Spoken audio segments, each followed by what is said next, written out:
இந்திய ராணுவத்தில் பணிபுரியும் போது 2 பிள்ளைகளும் ராவி நதியில் தவறி விழுந்து மரித்து விட்டார்கள். பிறகு அவர் மற்றும் அவர் மனைவி பிள்ளைகள் இழந்த துக்கத்தில் என்ன செய்வது என்று தெரியாமல் தவித்துக் கொண்டு இருக்கும் போது இயேசு கிறிஸ்து தரிசனம் கொடுத்து இருவரும் ஆண்டவருக்கென்று ஊழியம் செய்யும்படி அழைக்கப்பட்டார்கள். அவர்கள் செய்து வரும் சத்திய வேத ஆராய்ச்சி ஊழியம் ஆண்டவருடைய கிருபையால் வல்லமையாக நடைபெற்று வருகிறது. அவர்கள் கொடுக்கும் ஆண்டவருடைய வார்த்தையை நாம் கேட்போம். என்னை அழைத்த அருமையான பாக்கி அம்மாக்காகவும் அருமையான ஐயாக்காகவும் உங்கள் யாவருக்கும் ஆண்டவராகிய இயேசுவின் நாமத்தில் என்னுடைய குடும்பத்தின் சார்பாகவும் எங்கள் ஊழியத்தின் சார்பாகவும் நன்றியை தெரிவித்துக் கொள்கிறேன். எத்தனை பேர் சந்தோஷமாக இருக்கிறீங்க? ஒரு பாடலை பாடி நாம் தேவனுடைய வார்த்தைக்கு போகலாம். இரக்கமுள்ளவர் இயேசு என்ற பாடல் சத்திய வேத ஆராய்ச்சி வித்தியாசாலையிலே பாடப்பட்ட புது பாடல். யூடியூபில் இருக்கிறது. ட்ரூத் பைபிள் டிவின்னு போட்டிங்கன்னா அதில் வரும். இரக்கம் உள்ளவர் இயேசு, மனதோரக்கும் உள்ளவர் இயேசு, இரக்கம் உள்ளவர் இயேசு, மனதோரக்கும் உள்ளவர் இயேசு, அன்பு நிறைந்தவர் இயேசு, நம்மை ஆசீர்வதிப்பவர் இயேசு, அன்பு நிறைந்தவர் இயேசு, நம்மை ஆசீர்வதிப்பவர் இயேசு, இரக்கமுள்ளவர் இயேசு, மனதுரக்கம் உள்ளவர் இயேசு.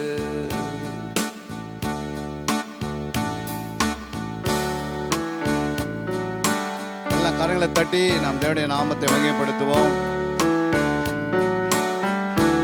ஆதியாய் இறந்தவர் இயேசு, தேவ சுதனாய் வந்தவர் இயேசு, அதிசயம் செய்பவர் இயேசு, நம் அப்பா அல்லவா இயேசு.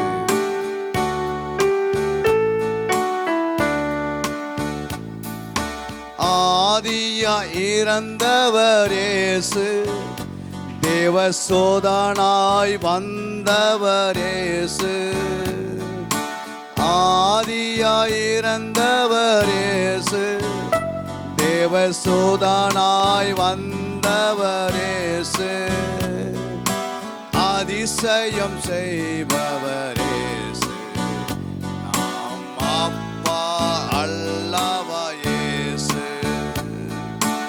அதிசயம் செய்பவர் இயேசு, நாம் அப்பா அல்லவா இயேசு, இரக்கமுள்ளவர் இயேசு, மனதுரக்கம் உள்ளவர் இயேசு, அன்பு நிறைந்தவர் இயேசு, நம்மை ஆசீர்வதிப்பவர் இயேசு, அன்பு நிறைந்தவர் இயேசு, நம்மை ஆசீர்வதிப்பவர் இயேசு, சிலுவை சுமந்தவர் இயேசு, நம் சிறுமை போக்கினார் இயேசு, பாவங்கள் நீக்கினார் இயேசு, நம்மை பரிசுத்தமாக்கினார் இயேசு.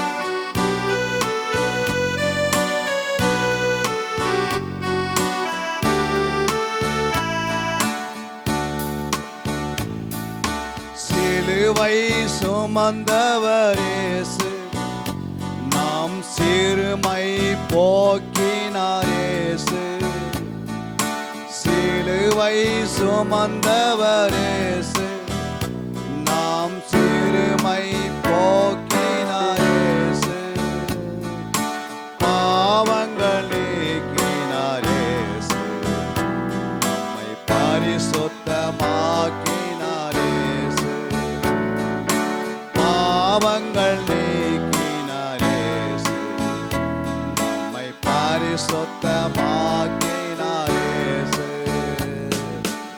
இரக்கம் உள்ளவர் இயேசு, மனதுரக்கம் உள்ளவர் இயேசு,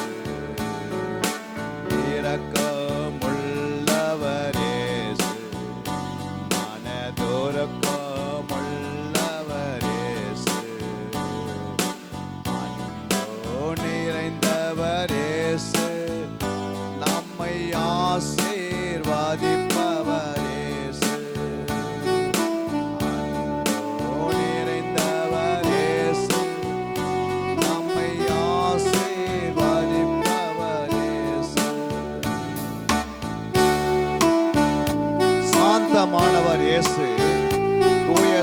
வல்லவர் இயேசு, சத்தியமானவர் இயேசு, என்றும் நித்தியமானவர் இயேசு.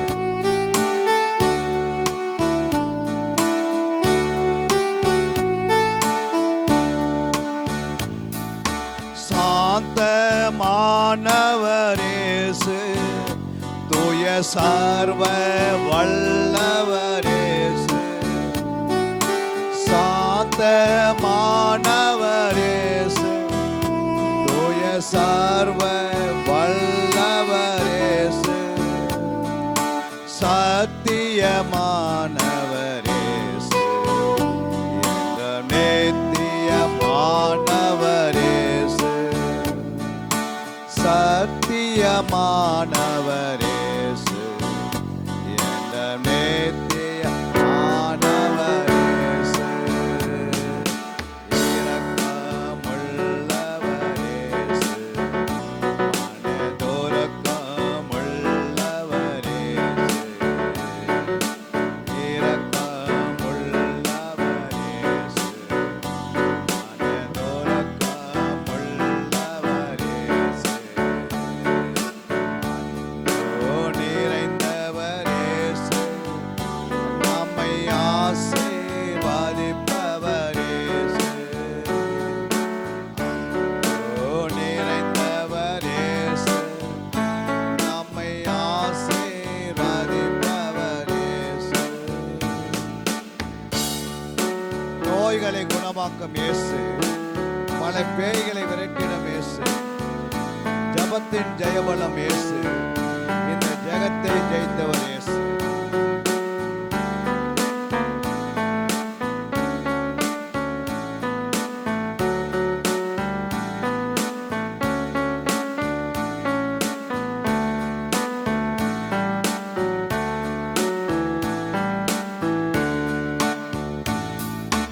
நோய்களை குணமாக்கும் இயேசு, பல பேய்களை விரட்டிடும் இயேசு. நோய்களை குணமாக்கும் இயேசு, பல பேய்களை விரட்டிடும் இயேசு. ஜபத்தின் ஜெயபலம் இயேசு, இந்த ஜெகத்தை ஜெயித்தவர் இயேசு. ஜபத்தின் ஜெயபலம் இயேசு, இந்த ஜெகத்தை ஜெயித்தவர் இயேசு. இரக்கமுள்ளவர் இயேசு, மனதுருக்கமுள்ளவர் இயேசு. இரக்கமுள்ளவர் இயேசு, மனதுருக்கமுள்ளவர் இயேசு. அன்பு நிறைந்தவர் இயேசு, நம்மை ஆசீர்வதிப்பவர் இயேசு. அன்பு நிறைந்தவர் இயேசு, நம்மை ஆசீர்வதிப்பவர் இயேசு. அல்லேலூயா. நம்முடைய இயேசு இரக்கமுள்ளவர். அல்லேலூயா. மனதுருக்கிறவர். அல்லேலூயா. இந்த நாளில் கூட நாம் ஆண்டுடைய வார்த்தைக்காக நாம் போகலாம். கர்த்தருடைய வார்த்தையை நாம் கேட்கறதுக்கு முன்பாக எல்லாரும் நம்முடைய கரத்தில் வேத புத்தகம் இருக்கிறதா? ஒரு முறை கரங்களை உயர்த்தி ஒரு அலையிலே சொல்லுங்க பார்க்கலாம். அல்லேலூயா. எத்தனை பேர்கிட்ட வேதத்துக்கு அந்த நோட்ஸ் எடுக்கும்படி நோட்ஸ் புக்கு கொண்டு வந்திருக்கிறீங்க? அவங்க மட்டும் கரங்களை உயர்த்தி ஒரு அலையில சொல்லுங்க பார்க்கலாம். அல்லேலூயா. ஒவ்வொரு வார்த்தைகளும் என்ன பண்ணோம்? நம்ம சொல்லும் போது எழுதணும். அல்லேலூயா. அது எழுதும் போது அது உங்களுடைய மனதில் எழுத இருக்கிறீர்கள். ஒவ்வொரு வசனமும் விலையேற பெற்றது. அந்த வசனங்களை நாம் மனதில் கொள்ளும் போது அது நமக்கு விடுதலை உண்டாக்கி தருகிறது. அல்லேலூயா. அதனால தான் ஆவியானவர் நம்மோடு பேசுவார். இந்த நாளிலே இன்னைக்கு நீங்கள் பைபிள் கிளாஸ் எடுக்கலான்னு தான் முயற்சி பண்ணுகிறேன். எத்தனை பேர் அது விரும்புகிறீங்க? நான் சத்தியத்தை அறியணும், கற்றுக்கொள்ளணும், இல்லைன்னா மெசேஜ் கொடுத்துட்டோமா? அல்லேலூயா. நீங்கள் எப்படி கேட்குறீங்களா அப்படி உங்களுக்கு கொடுக்கப்படும். அல்லேலூயா. வேதத்தை நம்ம எப்படி தேடி வாசிப்பது, வேதத்தை எப்படி ஆராய்ந்து பார்ப்பது, வேத வாக்கியங்களை எப்படி தியானிப்பது, இது மிக முக்கியம். அல்லேலூயா. வேத வாக்கியங்களை நீ தேடும்போது அதனுடைய நன்மைகளை பெற்றுக்கொள்கிறீர்கள். வேத வாக்கியங்களை ஆராய்ந்து கொள்ளும் போது அதனுடைய நன்மைகளை பெறுகிறீர்கள். வேத வாக்கியங்களை நீங்கள் தியானிக்கும் போது அதனுடைய நன்மையை பெறுகிறீர்கள். அல்லேலூயா. 3 காரியங்கள் இருக்கிறது, புரியுங்களா? அதில் ஒன்று, வேத வாக்கியங்களை தேடி வாசியுங்கள் என்று ஆண்டவராகிய பிதா சொல்லியிருக்கிறார். அல்லேலூயா. ஏசாயா 34:16 யாராவது ஒருவர் மைக் எடுத்து வாசிக்கலாம். நீங்கள் கர்த்தருடைய புஸ்தகத்திலே தேடி வாசியுங்கள், இவைகள் ஒன்றும் குறையாது, இவைகளில் ஒன்றும் இவைகளில் ஒன்றும் ஜோடி இல்லாதிராது. அவருடைய வாய் இதை சொல்லிற்று, அவருடைய வாய் இதை சொல்லிற்று, அவருடைய ஆவி அவைகளை சேர்க்கும், அவருடைய ஆவி அவைகளை சேர்க்கும். அல்லேலூயா. இந்த வேத புத்தகத்திலே அநேக ஜோடிகள் இருக்கிறது. அல்லேலூயா. ஜோடினை எல்லாருக்கும் தெரியும். ஒரு கணவன் மனைவி ஏற்ற ஜோடி இருக்க வேண்டும். அல்லேலூயா. அவர்களுக்கு ஒரு கணவருக்கு வயது கிட்டத்தட்ட பார்த்தீங்கன்னா 60 வயது, பெண்ணுக்கு 30 வயது. இது ஜோடின்னு சொல்ல முடியுமா? சொல்ல முடியுமா? முடியாதா? முடியாது. அந்த மாதிரி வேதத்தில் ஒரு வசனத்துக்கு இன்னொரு வசனத்துக்கும் கரெக்டான ஜோடியை கண்டுபிடிக்கிறது தான் ஆவியானவர். நம்ம ஜோடி கண்டுபிடிக்கிறோம், ஆனால் அது கரெக்டான ஜோடி இருக்குதான்னு நமக்கு எப்போ தெரியணும்னா ஆவியானவர் தான் சொல்லித்தரணும். அல்லேலூயா. ஒரு வசனத்தை பார்த்தீங்கன்னா ஒரு வசனத்தை நீங்கள் எடுப்பீங்க, அதனுடைய ஜோடி இந்த 60 வயசு 30 வயசுக்கு ஏற்ற மாதிரி எடுக்கக்கூடாது. அது ரொம்ப நெருங்கிய வசனத்தை கண்டுபிடித்து நம்ம சொல்லணும். அல்லேலூயா. அப்படி யாராவது நீங்கள் எடுத்து முயற்சித்து உண்டா? கர்த்தருடைய புஸ்தகத்தை தேடி வாசிங்கன்னு இதே மாதிரி இன்னொரு எங்கன்னா ஆண்டவர் வசனத்தை எழுதி வச்சிருக்கிறாரா அப்படின்னு நீங்கள் போய் பார்க்கணும். அல்லேலூயா. அப்போ அப்படி பார்க்கணும், அதுக்கு ஒரு ஜோடி இருக்கிறதுன்னு அர்த்தம். நீங்கள் பார்க்கலன்னா அது யாருடைய கடமை? நம்ம தான் பார்க்கணும். ஆண்டவர் எழுதி வச்சார், பரிசுத்த ஆவியானவர் நமக்குள்ளே இருக்கிறார். அதனால் கர்த்தருடைய புஸ்தகத்திலே தேடி வாசியுங்கள். புரியுங்களா? இப்படி ஒரு கேள்வி ஏற்படும், ஏன் ஆண்டவர் கர்த்தருடைய புஸ்தகத்தில் தேடி வாசிக்கணும் அப்படின்னு கேட்குறாரு. அதுக்கு யாராவது பதில் சொல்ல முடியுமா? ஏன் கர்த்தருடைய புஸ்தகத்திலே தேடி வாசிக்கணும்? தேடாமல் வாசிக்க முடியாதா? நன்மைகள் உண்டாயிருக்குன்னு சொல்லியிருக்கிறோம். வேற ஏன் ஆண்டோடைய புத்தகத்தில் தேடி வாசிக்கிறோம்? அதாவது எப்போ தேடுன்ற வார்த்தையை நீங்கள் தனிமையாக இப்போ சொல்லி பாருங்கள். தேடுன்னு யாருக்காவது சொன்னீங்கன்னா என்ன அர்த்தம்? ஏதோ இல்லாததான் என்ன சொல்கிறாங்க? இல்லாத பொருளை தேடு அப்படின்னு ஒரு வார்த்தை வருவாங்க. தேடுன்ற வார்த்தைக்கு ஒரு பதில் கொடுக்குது. இன்னொரு இடத்துல தேடுன்னு சொன்னால் என்ன அர்த்தம்? ஒன்று இல்லாத பொருளை போய் தேடு, இன்னொன்று என்ன சொல்லலாம்? வேறு என்னத்துக்கு யூஸ் பண்ணலாம் தேடுவேன்? சொல்லுங்கள். ஒன்று இல்லாத பொருளுக்கு போய் தேடி கண்டுபிடிமா அப்படின்னு சொல்கிறாங்க. வேறு எதுக்கு நம்ம தேடு பயன்படுத்துகிறோம்? பின்னாடி ஏதாவது ஒரு பொருள் தொலைஞ்சிச்சுன்னா அதை தேடி போய் என்ன பண்ணு கண்டுபிடின்றார். அப்போது தொலைந்தது பொருளுக்கு தேடுன்னு அர்த்தம். ஒன்று இல்லாத பொருளை போய் என்ன பண்ணு தேடு அப்படின்னு. இல்லாதனா ஒரு பெண்ணை தேடணும், ஒரு மாப்பிள்ளை தேடணும்னா அது போய் நம்ம அது தொலையலை, ஆனால் அது போய் என்ன பண்ணோம்? அங்கங்கே தேடுறோம். எங்களுடைய மகளுக்கு ஏற்ற துணையை எங்கே கண்டுபிடிக்கிறோம்.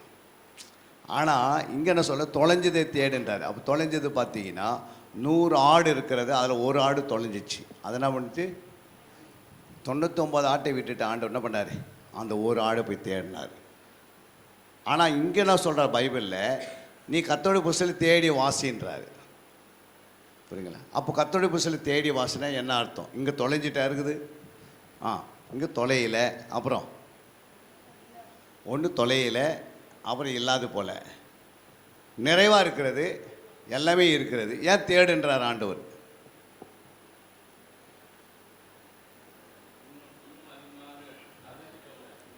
அதை ஆராய்ந்து பார்க்கறது. இப்போ எல்லாமே நிறைவாக இருக்குது. நிறைவாக இருக்குதுல என்ன போய் தேடுவாங்களா? இப்போ நீங்கள் வந்து முந்திரி பருப்பு வந்து பெரிய சொல்லையாக ஒரு இதில் போட்டிருக்கிறீங்க. போயிட்டு முந்திரி பருப்பு எடுத்துருவாமா பாயாசத்தில் போடணும் அப்படின்றாங்க. நீங்கள் அதில் போய் முந்திரி பருப்பு தேடி நின்றீங்கன்னா என்ன அர்த்தம்? எல்லாமே என்ன இருக்குது? முந்திரி பருப்பாக இருக்குது. அதில் எப்படி போய் தேடுறது? எல்லாமே ஒரே குவாலிட்டியாக இருக்குது.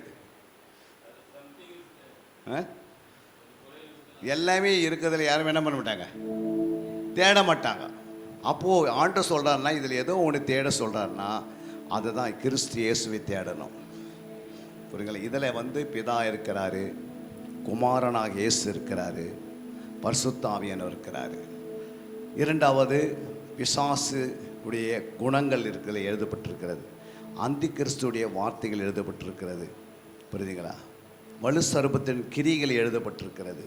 ஒரு மனுஷனுடைய ஆவி குறித்து எழுதப்பட்டிருக்கிறது. ஒரு மனுஷனுடைய ஆவி குறித்து எழுதப்பட்டிருக்கிறது. ஒரு மனுஷனு குறித்து ஆத்மா குறித்து எழுதப்பட்டிருக்கிறது. ஒரு மனுஷனு குறித்து சரீரத்து குறித்து எழுதப்பட்டிருக்கிறது. ஒரு மனுஷனுக்குரிய தேவைகள் இதில் எழுதப்பட்டிருக்கிறது. என்ன எழுதப்பட்டிருக்குது? தேவைகள் எழுதப்பட்டது.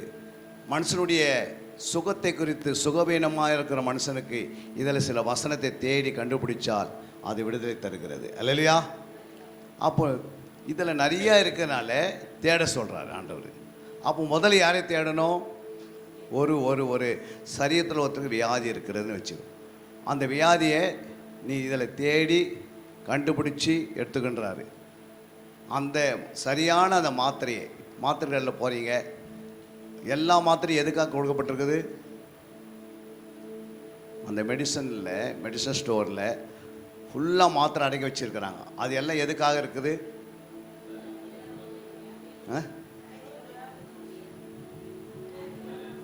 எல்லா மாத்திரையும் வலிக்காக இருக்குது. வலி வலி வலி தெரியல?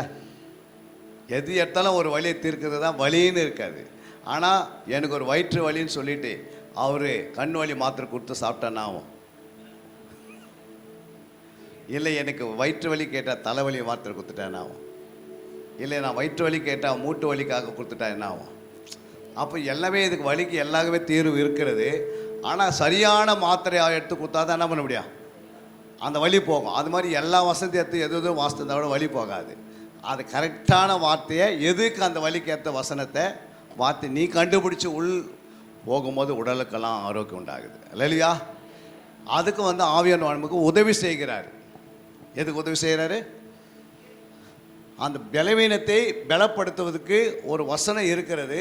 அது கிட்டத்தட்ட பார்த்தினா ஒரு ஜோடி இருக்காது, கிட்டத்தட்ட 7 அல்லது 21 வசனம் இருக்கும் ஒரு மனுஷனுடைய சரீரத்திலேருந்து குணமாக்குறதுக்கு. புரியுங்களா? ஒரு வயிற்று வலிக்காக எத்தனை வசனம் இருக்கும்? 7 அல்லது 21 வசனம் இருக்கும். அந்த 21 வசனம் நம்ம கண்ணுக்கு தெரியாதே இருக்கும். இல்லையா? ஒரு வசனம் இருந்தால் நம்ம டக்குன்னு இந்த வசனத்தை வாசிட்டு போய் நிற்கலாம். ஆனால் இப்போ பாருங்கள், இயேசுக்கு சொல்கிறாரு 2 குருடன் வராங்க ஆண்டவர்கிட்ட. எத்தனை குருடன்? இப்போ ஒரு குருடனுக்கு என்ன சொல்கிறாரு? ஒரு குருடனை குணமாக்கும் போது என்ன சொல்ற? தாவீதின் குமாரனே எனக்கு இறங்குன்னு கேட்கும் போது அந்த குருடனுக்கு என்ன பண்ணார் ஆண்டவர்? நீ போய் சிலோம் குலையில் கழுவிட்டு வான்னு சொன்னாரா? இல்லை. ஏன் என்ன சொன்னார்? அங்கே உன் விசுவாசத்தின் போய் ஆக்கினார். அது இன்னொரு கூட சொல்ல, நீ போய் என்ன பண்ண சிலோம் குளத்தில் அவர் உமிழ்நீர்னால அந்த சேர் எடுத்து பூசி நீ போய் கழுவுன்ற அப்போ குணமாகணும். ஏன் 2 பேரும் ஒரே குருடன் தானே? அவனுக்கு என்ன வித்தியாசம் இருக்குது? குருடனுக்கு எதனா வித்தியாசம் இருக்குமா? 2 பேருக்கும் கண்ணது இல்லை. 2 பேருமே இந்த உலகம் இருட்டாக தெரியுது. 2 பேருக்கும் ஏன் மாற்றி மாற்றி சொல்கிறார் ஆண்டவர்? எதை சொல்கிறதுக்கு அர்த்தம் இருக்குல்ல? இயேசு எது சொன்னாலும் என்ன இருக்கும்? அர்த்தம் இல்லாத இயேசு சொல்லதே இல்லை. அதனால தான் இந்த புத்தகம் வந்து எல்லாத்துக்கும் அர்த்தம் சொல்கிற புத்தகம். புரியுங்களா? எல்லாருடைய வழியை நீக்குகிற புத்தகம். அப்போ இயேசு ஒவ்வொன்றுக்கும் ஒவ்வொரு காரியங்களுக்கும் 7 அல்லது 21 வசனத்தை எழுதி வச்சிருக்கிறாரு. எதுக்கு எழுதி வச்சிருக்கிறாரு இந்த பைபிளில் வசனங்களை? இந்த பைபிள் ஃபுல்லாக வசனம் எதுக்காக எழுதி வச்சிருக்கிறார்? பின்னாடி யாராவது சொல்லலாம். இந்த பைபிளுங்கிற வசனம்லாம் வந்து ஆண்டு ஏன் எழுதி வச்சிருக்கிறார்?